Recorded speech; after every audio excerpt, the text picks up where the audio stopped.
All right, another day, another correction.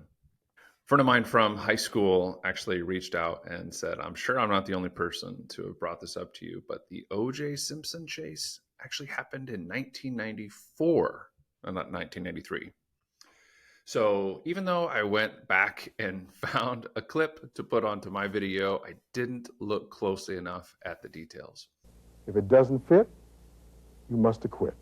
So, saying my wife and I actually have for each other when we have conflict is let's look at the tape. I think there's even like a Progressive car insurance commercial that has something similar. And it's nice for us because we can sort of look back at some sort of canonical account of something and say, well, yeah, that seems to prove you or me right in this case. And then going back to the whole idea of a canonical conversation, when I was saying that with Jordan, the word that's also coming up for me is canonical. Like there's something All right. Say about more. that conversation that feels canonical in the sort of sense making content world. That conversation in particular. Something landed for people, myself included, in watching that. Like there were moments to where you seemingly forgot about the camera in the room, or it was, low enough in your awareness to where you all seem to be genuinely exploring and connecting and kind of grappling with each other about what was happening. That didn't feel performative. It felt like you all were sort of dancing in the body of sort of content in the sense making world. That conversation feels canonical. Yeah, interestingly, the first thing that comes to me is a strongly anti-canonical sentiment. But let's see. Let's play with that. And as Jordan thought back on that question of canonical, he mentioned his recent conversation with Ken Lowry. Like my conversation with Ken Lowry, like a couple weeks ago, that was closer to canonical. That was closer to canonical in my experience. And that had a feeling of just really presence was guiding what was happening. Now, Ken has his own YouTube channel called Climbing Mount Sophia. And I believe I first maybe ran into him on Twitter. But as I realized he had his own YouTube channel, I've followed along with his journey of faith. And interestingly, he also has struggled to find a church. I don't know how to say it. Like, I haven't been to church in a long time, like since COVID. But in the journey of not being at church, I find myself continually more of a Christian. We can talk about maybe what I mean by that, but like, and I would like to go to church, but I haven't found any place that I feel like I can actually go to church. So his desire to explore issues of faith, specifically Christianity, but not exclusively Christianity, and his struggles to find something appropriately resembling church are drawing me in. Paul Vanderklay actually had Jordan and Ken on together on one of his live streams and threw out a link for anyone else watching to participate. And I felt the call and I jumped in. And it was right as Ken was jumping off. And there's this moment where he's on, I'm on, Paul's talking, and we give like a little wave, like ships crossing in the night. I do need to go and get back to work. Paul, this has been an absolute joy. Thank you, Ken. All right. I have dropped the link. And so some others of you want to come in. Zach, welcome. Hey. So I sent him a tweet and said, hey, man, I guess that wasn't our time to talk. But I'd love to schedule a time to do just that. And that has been scheduled, and it will be coming soon. I was thinking in my mind of the most canonical conversation that I have had recently. And it was with a local podcast called For Evansville last year. Jonathan Betcher is the second executive director of For Evansville. And previous to that, he's a filmmaker. He has won several Emmy Awards for his short films, such as Left Turn.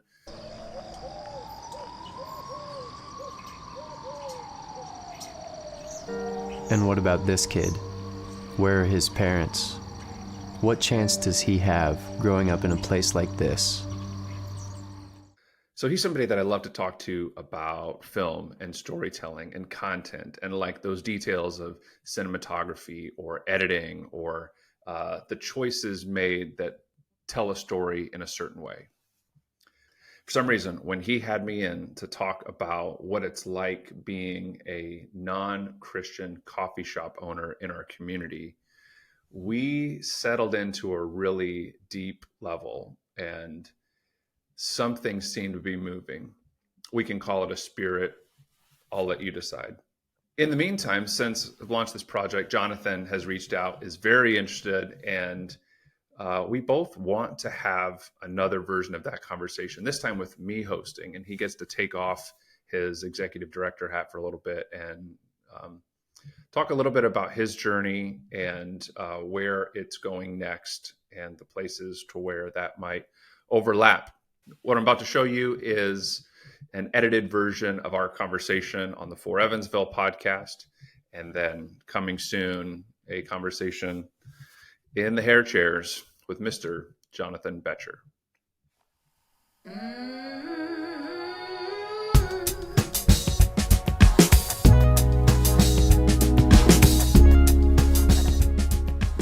Today's interview, though, is with Zac Parsons of Honeymoon. That's probably where you've heard the name or seen his face. But Jonathan, why did we have him on with us today? Yeah, we're really excited about the conversation we got to have with Zac because, our new vision is advancing human flourishing through the church. And we see that as something that happens in a way that's integrated with our city. We want to help see Christians and churches work together with people in our city and alongside people with our city to pursue common good. Yeah. While also maintaining a distinct identity and worldview and all of those things. Zac brings a really unique perspective to this conversation because he sort of grew up as a Christian and as part of the Christian community. He was in ministry and now would not identify as Christian or see himself as part of the Christian community. So he's kind of seen both sides and is able to weigh in some interesting ways on this question. And so for you, our listeners, and for us, this is really an opportunity to practice that value of humble curiosity and listen and learn and wrestle with this question of what's it look like for the church to advance human flourishing in our city. You don't want to miss or stop the episode too soon. Yeah, it was a great conversation, and we are glad to be able to share it with you today. Hey, Zac. What would you describe yourself as? Like the founder? Co-founder. Yeah, correct, my wife could be listening to this. Be careful. Yes. Yeah. Right. No, you were just saying it was really her. Yeah. Co-founder is usually, what we say. Okay. But I think my wife is now technically the CEO. Okay. So and everyone who works for us sort of knows that she's really in charge. But okay. Co-founder. So what does that make you in addition to co-founder? Like if she's the CEO, you're the guy who renovates all of the new spaces, or? Yes, there's something about I actually do kind of embrace the role of maintenance man. Okay. Yeah. So like Karate Kid, the original Karate Kid from '84 is like a very impactful movie for me. So whenever new baristas come in, you're like I tell them to paint the fence, but also teaching them, these life lessons in how to make coffee. Yeah. Not to be too self-aggrandizing, but that is sort of how, because honestly, you're in a business that a lot of things break down, and it's not just sit around and have meaningful conversations with people all day long over lattes. It's like, the ice machine actually needs to be fixed, and the toilet's clogged, and whatever else. So. Yeah, those maintenance espresso man. Machine maintenance is no joke. Oh yeah, I mean, made in Italy, and good luck, finding instructions quickly on how to repair those. So co-founder or maintenance man. Great. Okay. Well, thank you for taking a break from those responsibilities. Right. Thank you for giving me a break today. Just be able to sit and talk. It's kind your coffee shop. Yeah. This is your coffee shop today. And I should have brought coffee. Shoot. We were kind of hoping, but that's okay. It's that weird time of day. We're recording this in the afternoon. Can I get away with that? That I was sensitive to your caffeine levels? That's fine. Sure. We'll accept that excuse. Thank you for being here and for joining us on this conversation. Well, and can I just also say I appreciate the explicit step that For Evansville has made in this direction, because I think that there was sort of two directions or two missions that people in the community could have picked up on that were the mission. Sure. And sort of the flourishing of the city, in a way that does not acknowledge sort of the Christian sort of founding and undertones or overtones of what, is often what For Evansville is about. And so I think it's just very refreshing that the cards are on the table. Sure. And that will generate different kinds of conversations and put things out there that might make people uncomfortable, but are true to the way that you just articulated those values. So sure. Kudos, and let's go. Let's see what sorts of, more deep and real, conversations come from it. Yeah. Well, thank you for that. And I think that was really our hope in that transition was not to try to do something separate from a lot of the collaboration and flourishing that's happening in the city, but to recognize that that's a unique role that we can play within our city and the things that are happening here is to kind of bring that specific faith element into it. And so that's why we're excited to kind of dive into this conversation, is because that is an important part of the role that we want to play, but we want to play it really well. And I think there's a lot of nuance there. And so, I've kind of alluded to the fact that we were excited to have you in this conversation because of your perspective within both sides. Would you mind sharing just kind of a brief summary of what that faith journey has been like for you, or what your perspective is now, just for our listeners to kind of understand where you're coming from? Yeah, absolutely. And thanks for giving me the chance to kind of tell this, because I think it's easy to hear someone self-identify under a certain label and have a lot of assumptions around sort of what that means. And I think everybody does have a journey, and that their faith might look differently at different times in their life. And so for me, when I was going through that age of early to middle adolescence and stopped being a kid as much and started making decisions for myself and deciding what I valued and also what I was interested in. Interestingly, some kids collect baseball cards or, do model airplanes or video games, and I did some of that, but I was actually really into religion, and my Christian faith actually was, I don't want to call it a hobby, but it was like a passion. Yeah. And it actually started with me. I grew up in the Phoenix area, specifically Mesa, Arizona, which was actually founded by Mormons about a century ago. And there's still a huge Mormon population in there. In fact, my middle school, 65% of my classmates were Mormon. Wow. Latter-day Saint. And so I was curious about them. I don't know if I'd call it humble curiosity, but we share a same sacred text in the Bible from the Christian faith that I was raised in. And so I began to explore what the differences were between our theologies and found it interesting. And then we would get into conversations and debates and arguments. And at one point I was flipping through my Bible looking for sort of fresh ammunition for the fight, and came across a verse from the Sermon on the Mount, Matthew 7:3. How can you judge the speck of sawdust in your brother's eye when you have a plank in your own? Yeah. And as I look back at some of my behaviors as a middle school boy, and even just the attitude with which I was approaching those conversations, it wasn't humble, it wasn't loving.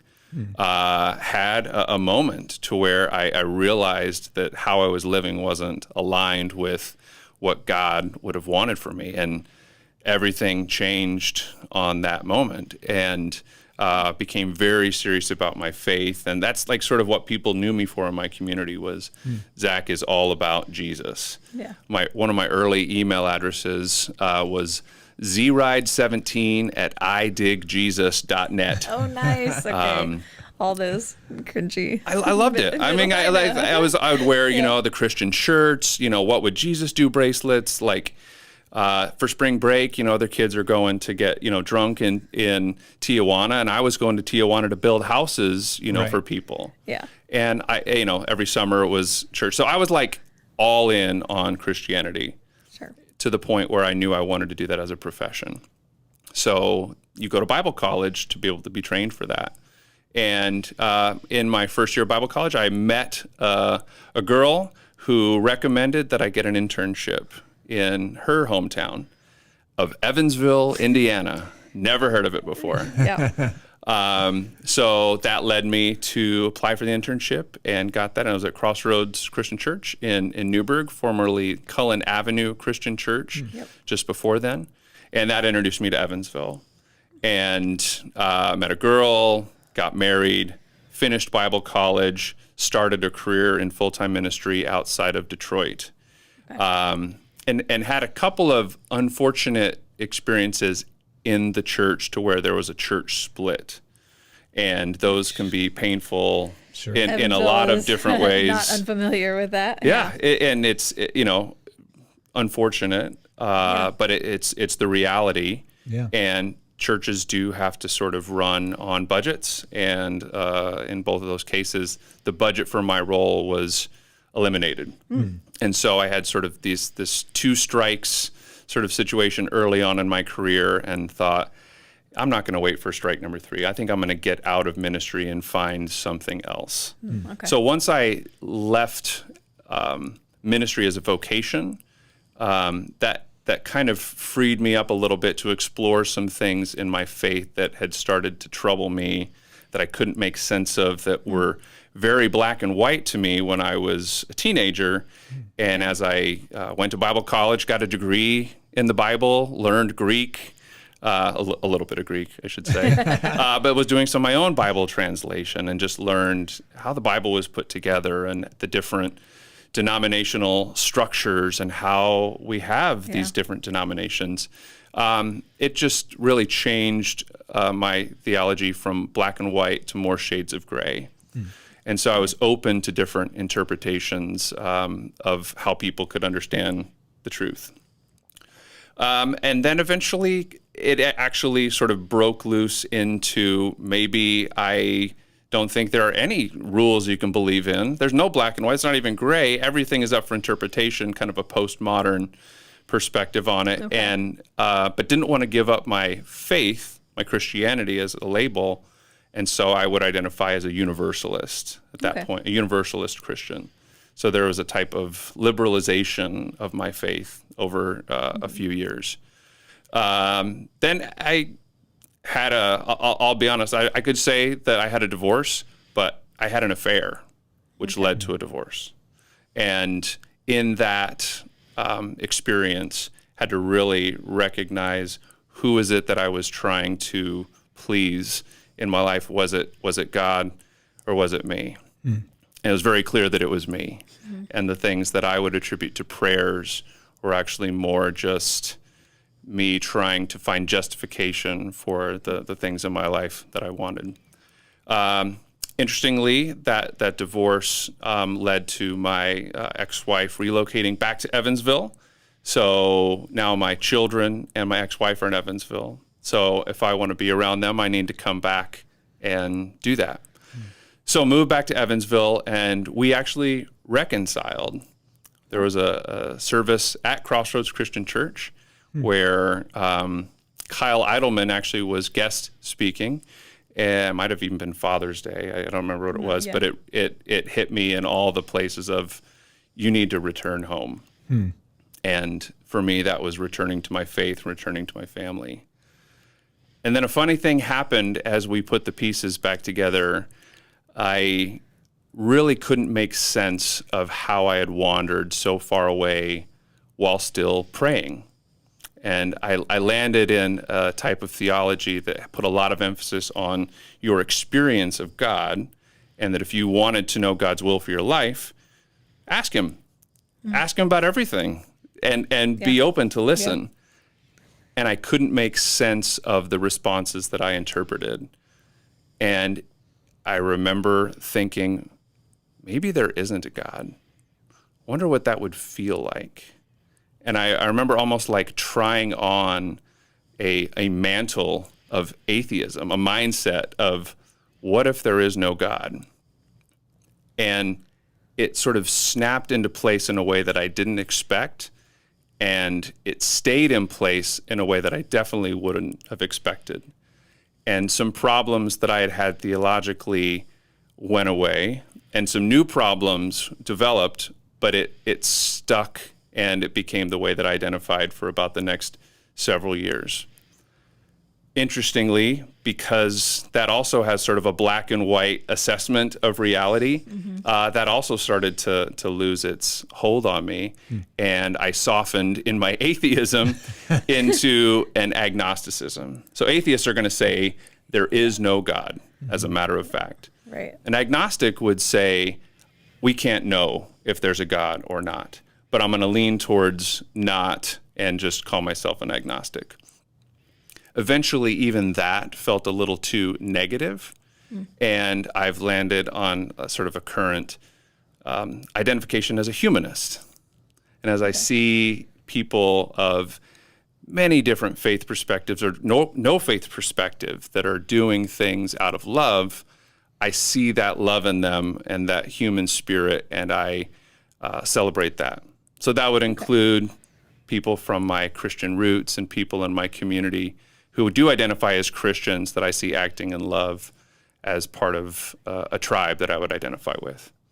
I know you asked me to give a short version, and I kind of got wound up there a little bit, but you got to hit all the beats. Like all the hats, so it's hard to get through that quick. Right. Yeah. And we also, we're talking about bringing your whole self to the table. So thank you for doing that and sharing all of that so openly.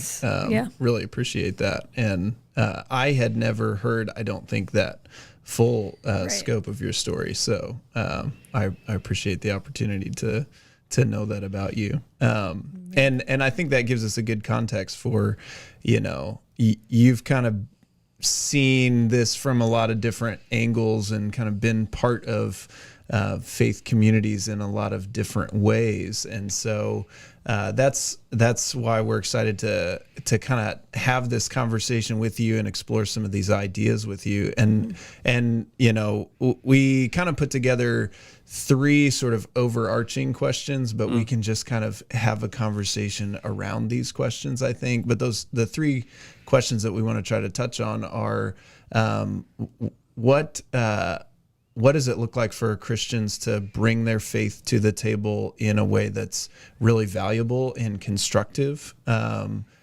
What does it look like for that to happen in ways that maybe aren't so valuable or constructive, or ways that sometimes that can go wrong?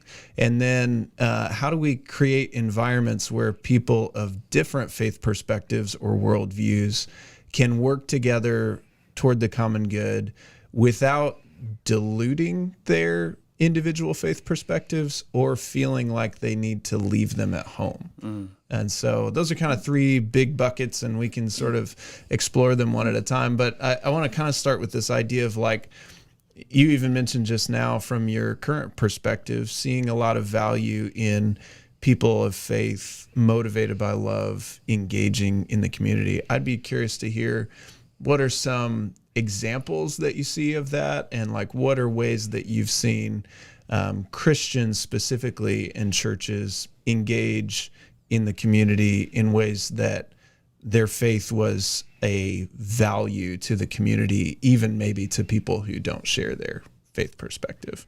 There's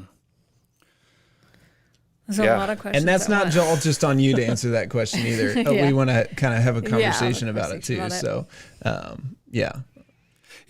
the first thing that kind of came to mind as you were describing that was some of the exposure that I've had with Habitat for Humanity. And, my understanding is former President Jimmy Carter has had a large role in that, and believe he identifies as a Christian. And the way that organization's mission plays out is that they want to engage people that are motivated by their faith to help with volunteering and building and fundraising. But there's not an expectation on the other side of that says, well, if you want to have this house, you're going to have to, make sure that you affirm all the same sort of theological concepts that we do. You got to be one of us if you want to be served by us. Right. And so whatever that sort of is that hits on that common good point that you had mentioned before. I feel like they are a good example of that. And don't shy away from including, when they do home dedications, like they offer a prayer. I believe they offer a Bible. And that might be specific to each homeowner. It might just be sort of a recognition that this is an organization that has a theological motivation around it, and they're doing their best to still deliver that with love. Yeah, that's really good. You go ahead. Oh, well, I was just curious how, like, there's part of you that's involved in the community, I know, but I don't actually know to the extent of that, but also how Honeymoon kind of fits into that story.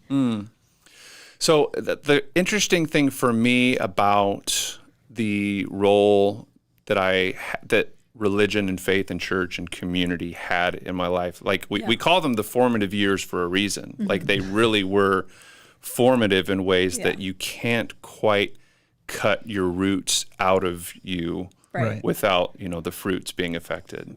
And I believe that the things in my life that are fruits that people would look and say, Zach brings this sort of energy to our projects came from those experiences in the church. But if you don't have a God that you can clearly identify and articulate, it makes it challenging to have a church. So I think for me, a lot of that energy sort of goes towards the deepness that comes from sometimes the relationships that you have within your church community. It goes into that for me. Okay. And the age that I was when I was a pastor, it fit for me to be sort of a youth minister. And the age of the employees that we have at Honeymoon sort of fits that sort of youth minister / college ministry work as well. Yeah. Now I'm in my early, almost mid 40s. I'm 43. It's I feel sort of at home approaching certain elements of what we do from a pastoral sort of energy. Okay. That's interesting. That makes me think there's kind of another layer there. I think things like Habitat or these very overt expressions of love and service in the community are some of the obvious things that come to mind, but that aspect of deep, rich community that I think is not always present in Christian community, but I think is certainly part of kind of the legacy of Christianity and this idea of loving one another as Christ has loved you, this deep commitment to one another, that brings something to the fabric of a society that can sometimes be very individualistic and very isolated and divided along a lot of different lines. And again, I'm talking idealistically, I think, about the Christian faith and what it looks like for Christian community when it's at its best. But that brings kind of a layer that you're talking about of formation of people and formation that's inclined outward, in a way that's maybe different than the default story of our society, which is me focused potentially.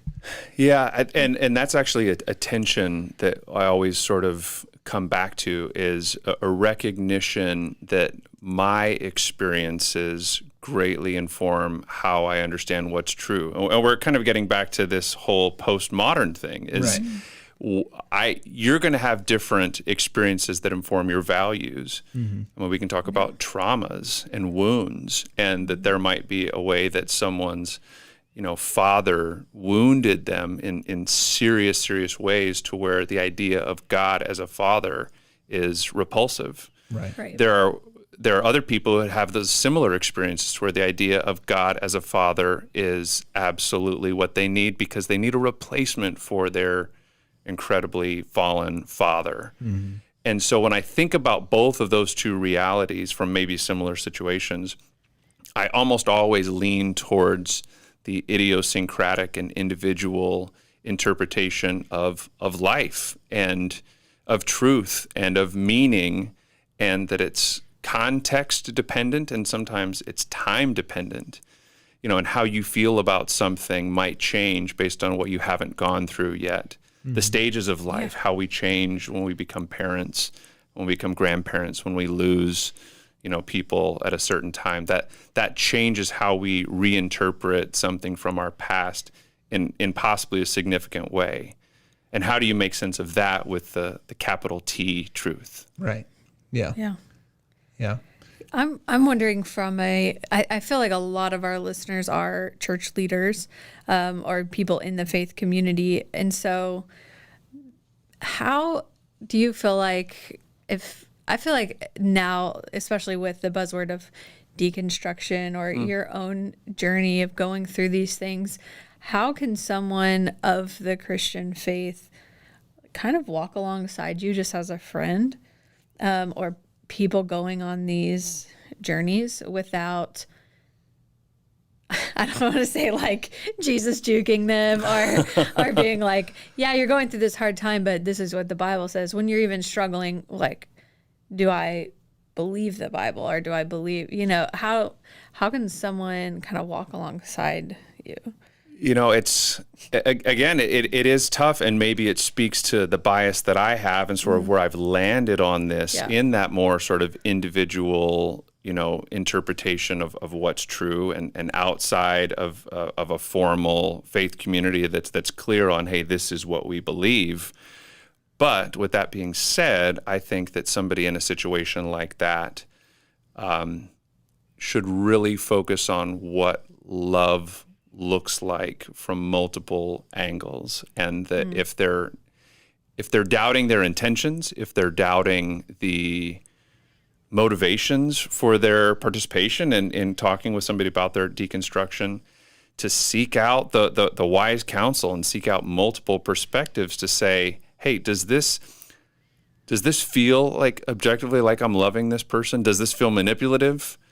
That's really like how it's a somewhat scientific way to view it, I guess. But that's what, if I am going to lean towards an individual understanding of truth, then you get a bunch of individuals' perspectives in order to get something closer to objectivity. Well, I think that what you're saying totally translates into community work.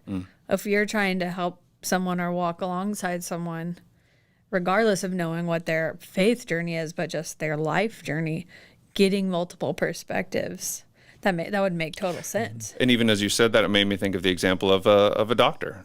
How many stories do we know of people who've received a specific diagnosis and questioned it or rejected it, and then found another or another and another until they have something closer to a consensus. Yeah. This brings up another question that I was kind of thinking about in preparation for this conversation, and I'm not quite sure how to formulate the question, but I think it's something around this idea of, it feels like there's a little bit of a tension, and maybe what I'm wondering is if this is a false tension between the ability between loving somebody and agreeing with them. So this question of like, how do you walk alongside somebody who's going through a journey like this? But even broader than that, how do you walk alongside somebody and love somebody when there's severe disagreement about what would we define as true? Because I think that is such a core important aspect of the Christian faith to a lot of Christians, this idea of absolute truth, this idea that Jesus as a person is like the representation of truth.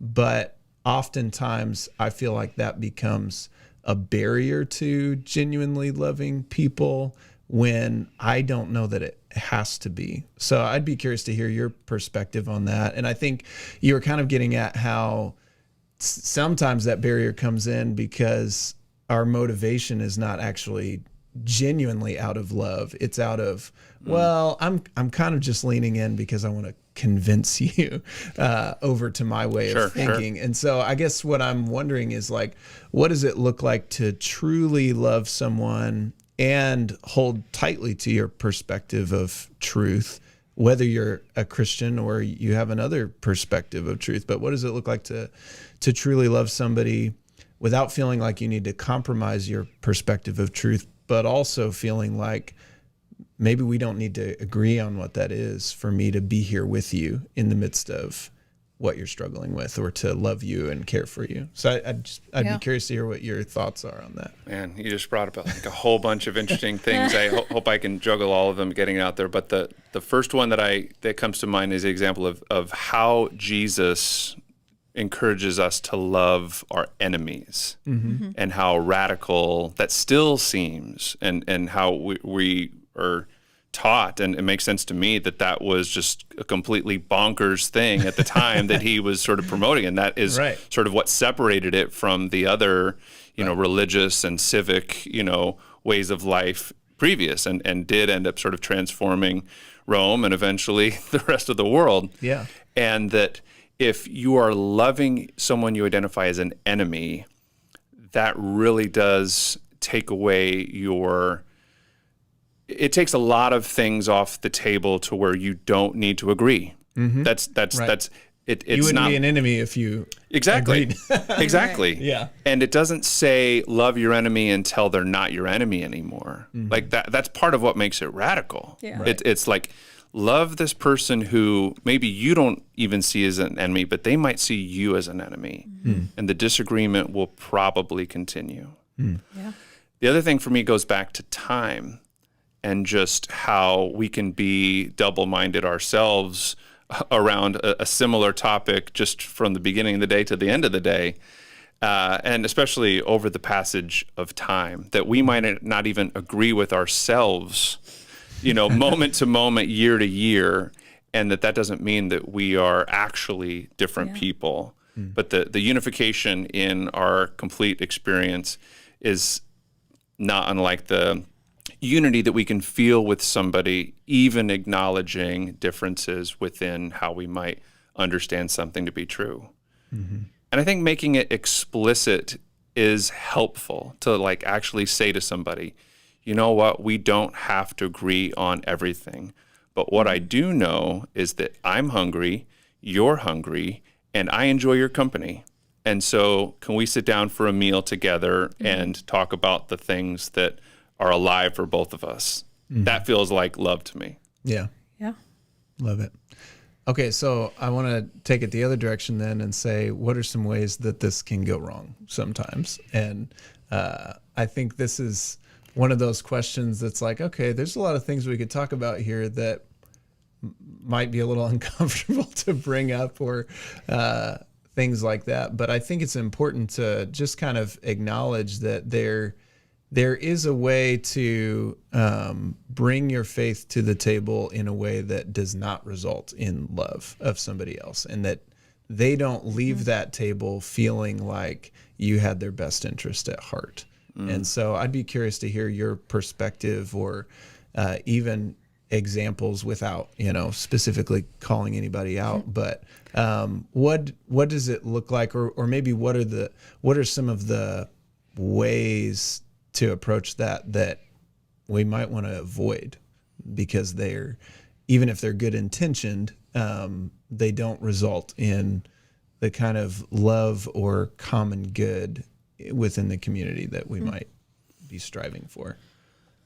So what's coming up for me when you ask this question is that idea of the tension between majority and minority in all sorts of different contexts. And even the story that I brought up about my experience in middle school was the experience of being in a religious minority, in how I interpreted it. Someone else could look at that and say, hey, you guys are both talking about Jesus. What do you mean? Like, a Muslim might be like, what minority are you talking about? Right. But depending on what the context of the situation is, Christians might be majorities in some of those contexts. And I think whenever you find the identity that you are currently identifying with, sorry, I don't have a better word to blend with that, but if there's a role that you are taking on, and that role has you in a majority position, and you are not sensitive and caring towards those who would identify in a minority position, that doesn't feel like love. If you are in a majority and you force your position on a minority, that doesn't feel like love. The example, the specific example that I won't name names on would be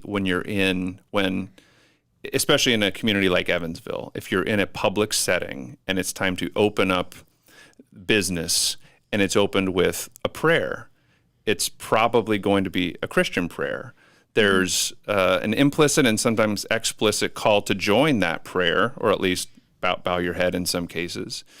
And I wonder how it would be experienced. We'll just use Muslims for an example because there are Muslim-dominated countries. Mm-hmm. If we found ourselves in a Muslim-dominated country and we were about to start a soccer game or something like that, and said, all right, everybody, we're going to bow to Mecca and we are going to pray, would Christians feel comfortable with that? Right. Or would the more loving thing to do for those in that majority position be to have like a sensitivity around how the minority might experience that? Sure. And we could open up a whole bunch of cans of worms of minority and majority here, but maybe that's the way that I'm interpreting how love in the context of how faith comes to play and bringing your full self to it that can sometimes go too far. Yeah, that's really interesting, and it brings to mind something that I think about a lot, which is what's the appropriate way for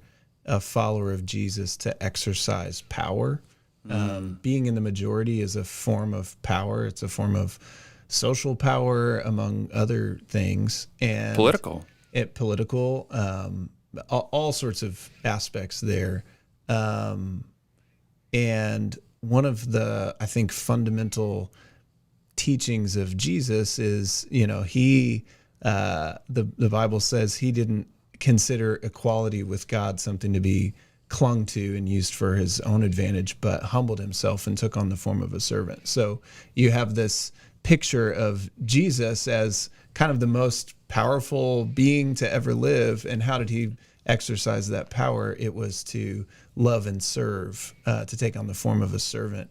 And so this tricky question of majority and minority and where do you find yourself and how do you exercise that power, I feel like gets into that question of am I using that power to love and serve other people? And I think there's a lot of tricky nuances there, because I think a lot of Christians would say, well, if I believe that Jesus really is the truth, then the loving thing to do is to share that with other people. But then the question is around, like, is forcing them to participate in something they're not comfortable with the best way to share that or to extend that invitation? So, that's an interesting dynamic and tension for sure. But what would you say is because I think there's an aspect of that too, that and this sort of gets into our last question, but there's an aspect of that scenario of okay, we're gathered together for some communal purpose and we're going to open with a prayer.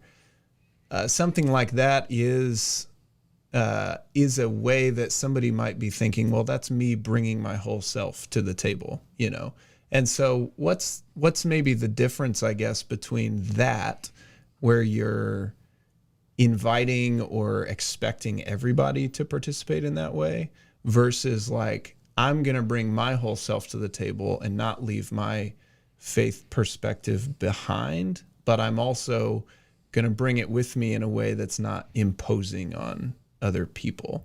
Does that make sense? Yeah. So, because I think to me, it seems like there are two ways that we try to approach kind of spaces where there are different faith perspectives or worldviews represented.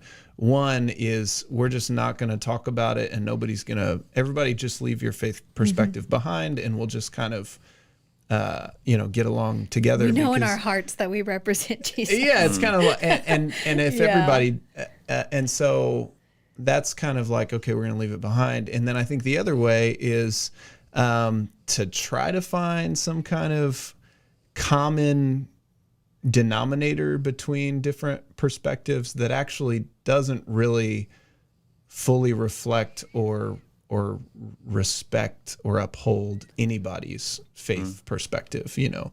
And so what I'm kind of brainstorming at here is like, what does it look like to create spaces where everybody can bring their whole self to the table, their faith perspective can inform their participation in working together without like imposing on other people or creating an environment where it's not helpful or constructive. So what I'd say to that has to do with power again. And I like how you brought it back to strength and power and how that power is used or not used. And one of the cool things about religion and what I think does draw people and gives them power is the belief that God is for them, that God chased them, that God loves them so much that he died for them, and that God's power is greater than humans' power. And so, you know how sometimes if somebody is trying to sell you something and they're trying really hard, it actually sort of undermines your appreciation of the value that you might have, you know, come to just sort of on your own assessment. It's like, why are they trying so hard? What's going on here? Like this, whatever it is that you're trying to sell me should speak for itself. So I kind of feel that way in faith situations sometimes. Of the quote that always comes to mind, and again, this is great. So when I identify as a humanist, like I get to bring Jesus in there, and I love Jesus, and he's an amazing human. C.S. Lewis would fight me on this, of course, but the quote that I love is from Francis of Assisi, and it's preach the gospel at all times. If necessary, use words.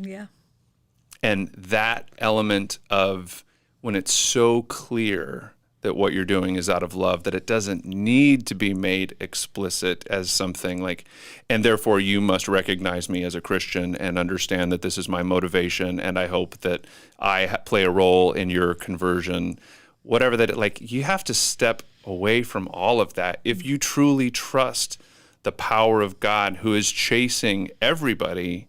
You have to trust that he's going to do that. That's a way that I sort of interpret it, maybe an approach that might be a mature way to bring your faith that doesn't always have to make it explicit. So I know I just said the same thing backwards. Make it explicit, except when you don't make it explicit. Yeah. But there is an appropriate way, if it needs to be known that this is what you're bringing to the table, that you can do that. Sure. Do either of you have like examples that come to mind of like where you've seen people do this really well? Like they're not shy about their own faith perspective and the motivation that brings to them to engage in a space, but it's in a way that's well received by the people around them. Or is that just super rare, borderline impossible? No, I think in organizations, like you said, Habitat, that was your first example, where they're not shy about it. They may give a Bible or they may pray, but there's no, like dotted line when they get a house or something. I think in my own life, like people that have shown that are the ones who do show that unconditional love. Like, like I use my mom as an example a lot, where like my friends are getting like DUIs and they're calling my mom to like confess to her. And she's like, okay, just don't do it again. That's not okay, right? And they're like, yes, I'm sorry, and they're like, they don't love Jesus or anything, like they don't, but they just like want to hear from my mom, and she doesn't bring it into the conversation either. But it's like that unconditional love that she's just constantly going to be serving people, that they want to be around her. But they also know, they're like, I know that you come from a faith family, and if I wanted to go to church with you, your mom would probably cry and hug me forever or whatever. But like at the same time, that's it doesn't matter, like, if I do that or not. She's going to love me no matter what. And I think there's those people that we kind of run into in life that we're like, yeah, I can see Jesus in them for sure. And I know that's what they're motivated by, but they're not talking to me about it all the time. Mm-hmm. Yeah, I think this is this is like the area of this whole conversation that I feel the most tension around, because I do think that the idea of sharing the good news of Jesus is like a core piece of the Christian faith, at least for a good chunk of, Christians. I think some traditions emphasize it more than others or go about it in different ways. But I think that it's become something for a lot of people that is very like transactional and salesy. It's like, I'm trying to sell you a belief system instead of it really feeling like I'm sharing good news with somebody. And to me, I think those two aspects of like, okay, I'm not trying to sell you something, and I don't have this ulterior motive of trying to get you on my side or something, but also doing it in a context of unconditional love. That is, I'm not loving you and walking alongside you so that I can sell you on something. It's not like multi-level marketing company Christianity where it's like, I'm kind of blending my gonna get you on my downline personal relationship with this, business endeavor that I have.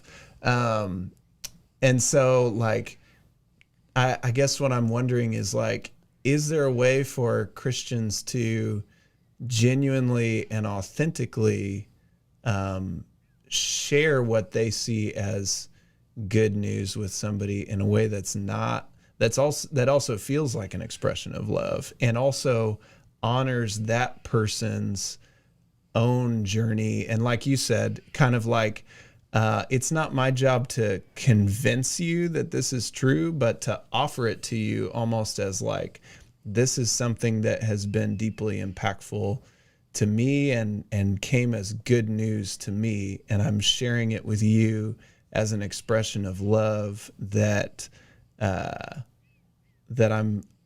whether you take it or leave it, I'm going to continue to love you. And you know what I mean? Like, or I guess I'm curious to hear from your perspective, Zach, is that just my Christian bias, kind of thinking that there's a way to do that actually somebody is always going to feel like, well, you're just trying to, kind of like win me over or something like that, I'll tell you about some of my favorite relationships that I have with Christians, is that the ones where it's known at some point in our relationship, it's been made known that Jesus is at the center of their life. Mm-hmm. And then maybe immediately after that, it's like, but I know that you know that, and we don't have to talk about it anymore. But if you ever do want to, I'm here, but consider this the like acknowledgement that it existed. Yeah.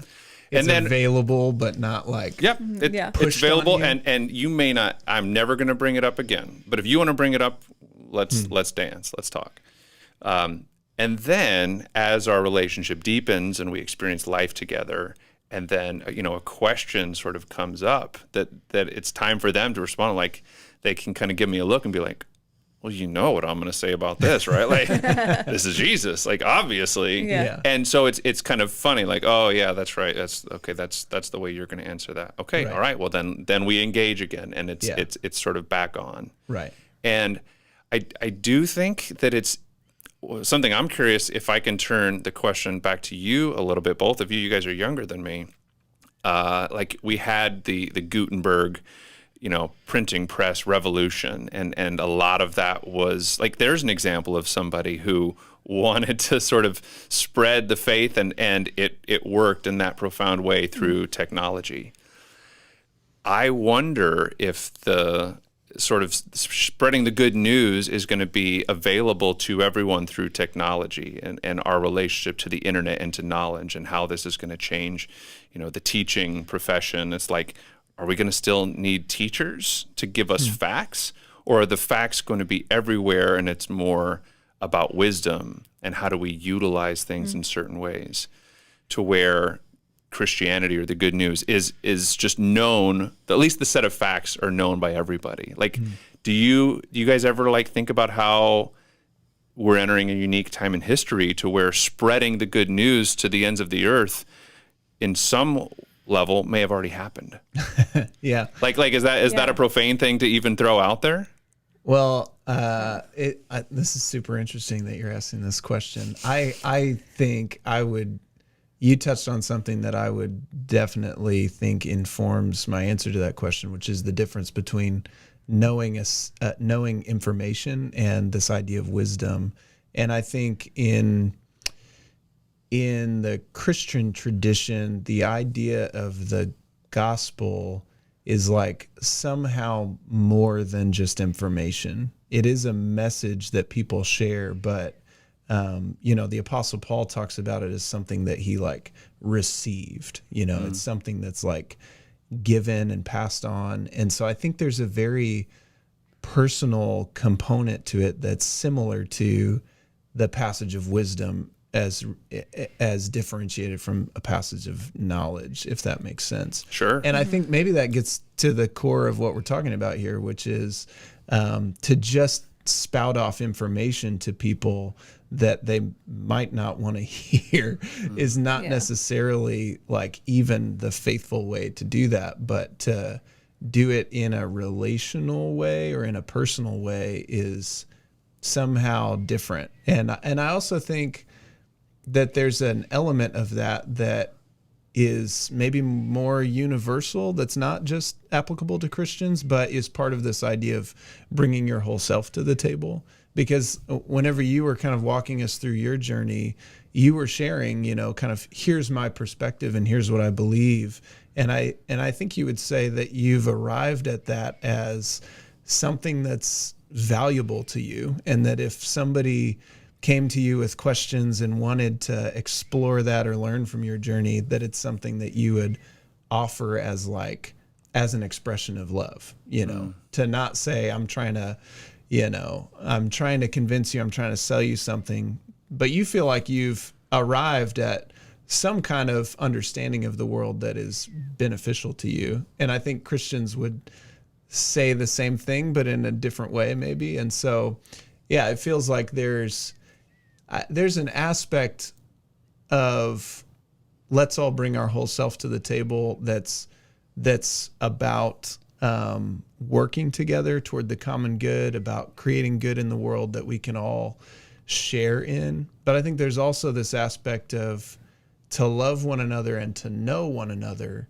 is also to be able to have conversations about the truths that I hold most deeply and the truths that you hold most deeply, and to be able to talk about those in a loving and respectful way without us having to land in the same place at the end of the conversation. You just said so many words you just used are like pinging on this metaphor that's really alive for me right now.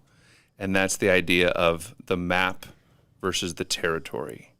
So we could have a map of anywhere, Evansville, United States, Mordor, and like now you're talking. There we go. The map, Rivendell. The map is a helpful representation of something that actually exists, but it isn't the thing that actually exists.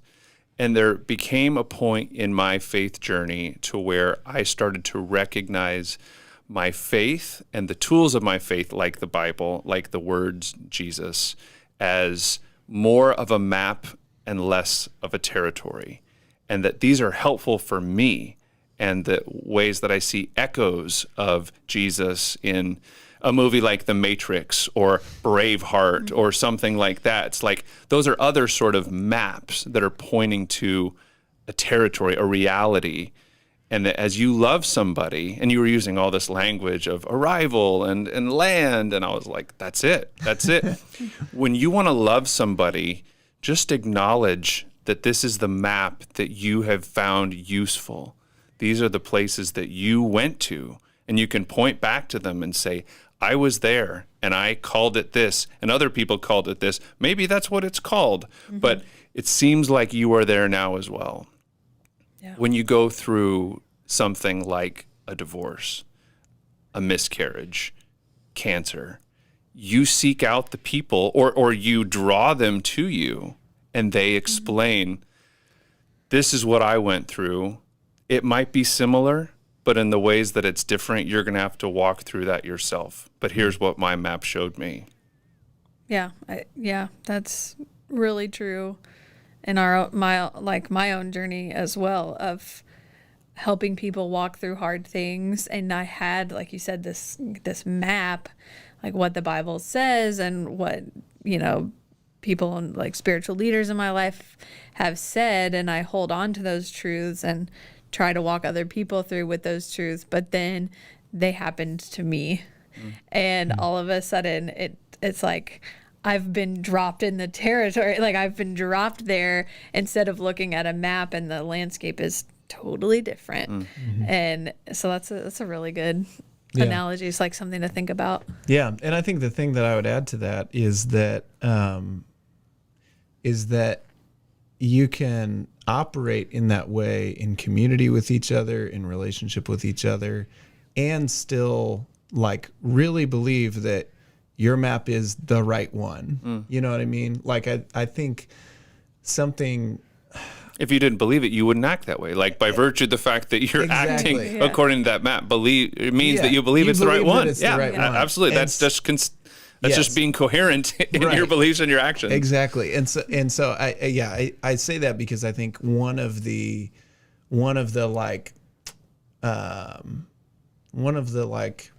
incorrect ways of approaching this or unhelpful ways of approaching it is to enter it with the assumption that in order for us to live together in that way and cooperate together, we have to accept the assumption that everybody's right or everybody's wrong or everybody's, a lot of faith perspectives and worldviews hold to the fact that they're the right one, and I don't think anybody has to necessarily give that up in order to live in harmony with each other, live in peace, cooperate, love one another, that you can have your map, you can believe that it really is the right one, and disagree with somebody about that, but still be on the journey together and still love one another, still serve one another, and still produce good in the community.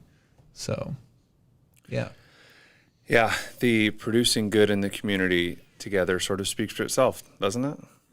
Yeah, I think so. Well, Zac, thank you so much for taking the time to talk with us. So yeah, this is one of our longer episodes. Maybe we should just. But it's hard to keep talking and make it a two-parter. No, it's great. Like I said, I appreciate that there is, I think, a role for long-form conversations in podcasts to get beyond our short attention spans and some of the media that I've fallen into it too. The Instagram Reels and the TikToks and the YouTube Shorts. Right. It's like you can lose 2 hours and consume 200 things. Right. Forget all of it. Yeah. Or take the time to really sit with somebody and try and unpack some things together. So I sincerely thank you guys for being open and willing to talk about this. And again, like I said at the beginning, I appreciate the fact that your organization has its cards on the table.